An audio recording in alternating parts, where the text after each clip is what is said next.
wasn't like, I was trying to hide it or, I go into this place and go through the security. They know I have it. They pat me down and they said, okay. And they let me in with it. So that just, security at the Latin Quarter patted you down, felt the gun, you produced it, and they said, go right in. Walked through the metal detector, let me in. And I'm maybe there for like maybe 5 minutes. And it's getting so crowded, everybody's coming over. Hey, how you doing? So the VIP today, I'm gonna take you upstairs so you can, relax. Nobody will bother you. And I'm walking up the stairs and I miss a step. And so my gun slides down my pants. So it's getting ready to hit the ground, so I don't want to hit the ground. So when it's sliding down my jeans, I go to stop it from hitting the ground. And I don't think you can do it in a million times that through your pants, you can try to stop it from hitting the ground and my finger hit right on the trigger. It's like, what are the odds of that happening? And it's like, when it happens, I don't even realize that, I'm shot. I'm like, I take 2 or 3 steps, I'm like, my pants was wet. I had on some Chuck Taylors and I looked down and the top of my shoe was red. And I looked at AP. Antonio Pierce. Antonio, and I'm like, yo, take me to the hospital. He's like, what's wrong? I was like, nobody had heard the gunshot in the crowded club noise? Nobody. I was like, take me to the hospital. And he was like, why? I said, I think I just shot myself. And he was like, no. And I was like, look. And he looked at my shoe and he was like, took me to the hospital.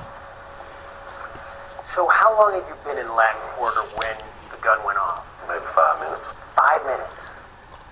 Because, some of the stories where nobody knew because we haven't heard from you before, but there were reports that you were in the VIP room when it happened. I never even made it up to the VIP room. You were walking up the stairs. Walking up the stairs. And of course, there were reports that you were wearing sweatpants. No, I was wearing some black jeans. I had on a sweatshirt. Why didn't you have a holster? Bad judgment. I look myself in the mirror every morning and be like, you got yourself into it. You got to get yourself out of it. Get your life back on track. Get back to doing what you love to do. And 4 or 5 years from now down the road, I look back on it and say, I was reckless. I made a very bad decision. Suffering major consequences from it. I took away what I love to do most, was play football. And I lost my job. That's where I'm at right now. How do you think you're going to be able to cope in prison? I really don't know what to expect, to be honest with you. I know people that went in and came out and they tell you about it, but as a person, nobody wants to go to prison. Who wants to go to prison? Nobody. Like I said, I got myself into this situation and I got to deal with the consequences for that. I've been accountable since it happened to me from day one. I got myself into this situation by, just lack of judgment. Didn't think about the consequences or what it could have been.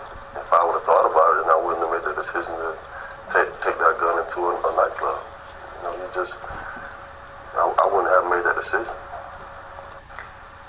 September 22nd, you'll be sentenced.